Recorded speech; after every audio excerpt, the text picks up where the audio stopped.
नमस्कार सर्वांना, मी सुनीता पराते आज तुमच्यासाठी घेऊन आली आहे एक नवीन रेसिपी मेथीची मटरी। अगदी सोप्या पद्धतीने एकदम चविष्ट अशी मेथीची मटरी।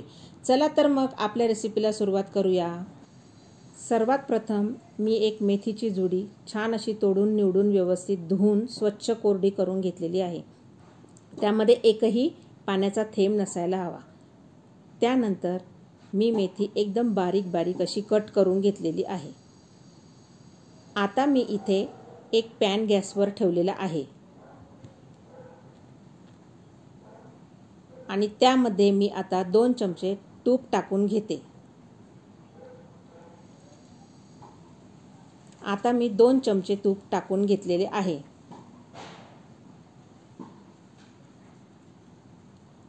इथे मी कट केलेली मेथी मोजून घेतलेली आहे, ती बरोबर 2 वाटी भरलेली आहे आणि आता मी ती तुपामध्ये छान परतवून घेणार आहे। तुपामध्ये अशी मेथी जर छान परतवून घेतली तर मेथीचा कडूपणा पण जातो आणि मेथीला एकदम छान चव येते।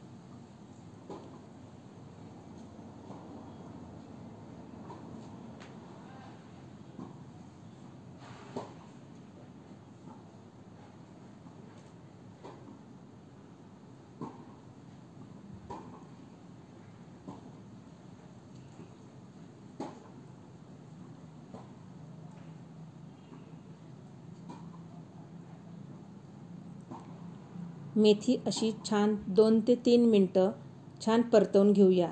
तुपामध्ये छान परतल्यानंतर आपण ही मेथी एका डिशमध्ये काढून घेऊया।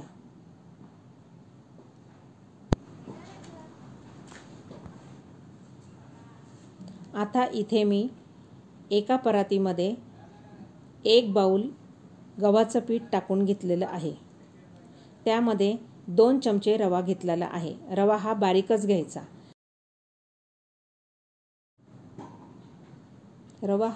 घ्यायचा। जाड रवा घेऊ नये। त्यानंतर यामध्ये आपल्याला ओवा बारीक हाताला चोळून असा टाकायचा आहे। त्यानंतर त्यामध्ये जिरेपूड पण टाकायची आहे, भाजलेले जिरेपूड टाकायचे आहे। त्यानंतर चवीनुसार मीठ टाकायचे आहे, थोडंसं हिंग टाकायचं आहे, हळद टाकायची आहे 1 टीस्पून।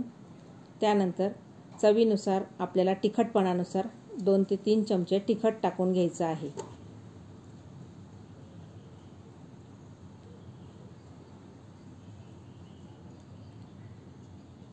मीठ टाकून घेऊया चवीनुसार।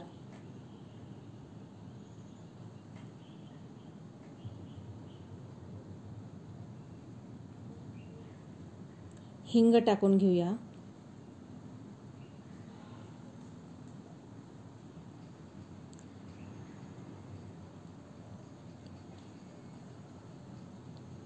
यामध्ये मी अद्रक लसूणची पेस्ट टाकून घेतलेली आहे।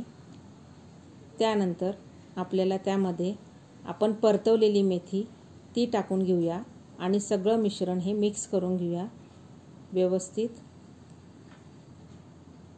यामध्ये मी 2 चमचे तूप टाकलेले आहे मोहनासाठी आणि ते तूप सगळ्या पिठाला, मेथीला व टाकलेल्या मसाल्यांना व्यवस्थित चोळून घेऊया, जेणेकरून आपली मटरी एकदम खुसखुशीत होईल। जर आपण तेलाचं मोहन जर टाकलं तर आपली मेथीची मटरी ही खुसखुशीत नाही होणार, एकदम कडक होईल। त्यामुळे आपण इथे तूप घालून घेतलेलं आहे। आता हे तूप सगळ्या पिठाला छान व्यवस्थित चोळून घ्यायचं आणि नंतर लागेल तसं पाणी टाकून एक गोळा बनवून घेऊ।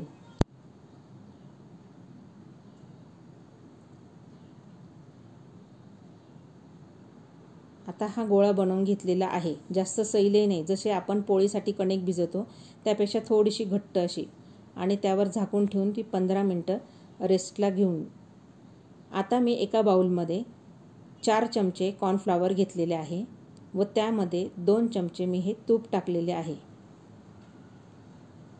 आता हे छान मिक्स करून एक मस्त स्मूथ असं फेटून घेऊया।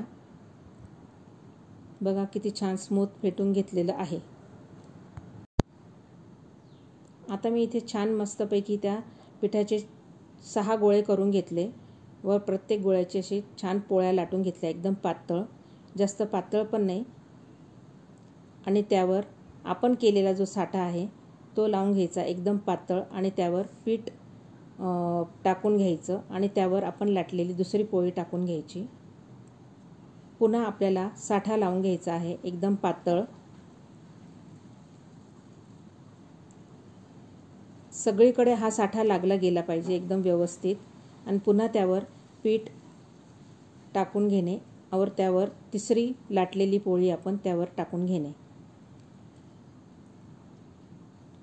अशा प्रकारे सगळ्या पोळ्या आपण साठा लावून पीठ भुरकवून एकावर एक ठेवून सगळ्या लावून घेणे. अशा प्रकारे मी सगळ्या पोळ्या लावून घेतलेल्या आहे.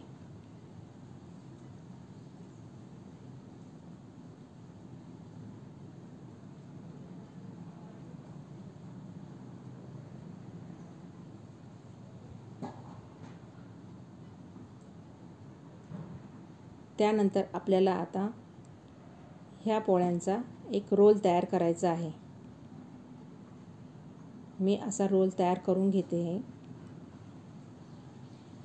आणि नंतर तो व्यवस्थित दोन्ही हाताने एकसारखा करून घ्यायचा, कारण तो रोल केल्यामुळे मध्ये थोडासा जाड होतो, त्यामुळे एक साईडने असं सगळं व्यवस्थित रोल करून घ्यायचा आहे. आता आपल्याला पाहिजे तसे काप करून घ्यायचे आहे. 1-1 इंचाचे किंवा 1.5-1.5 इंचाचे काप असे करून घ्यायचे आहे.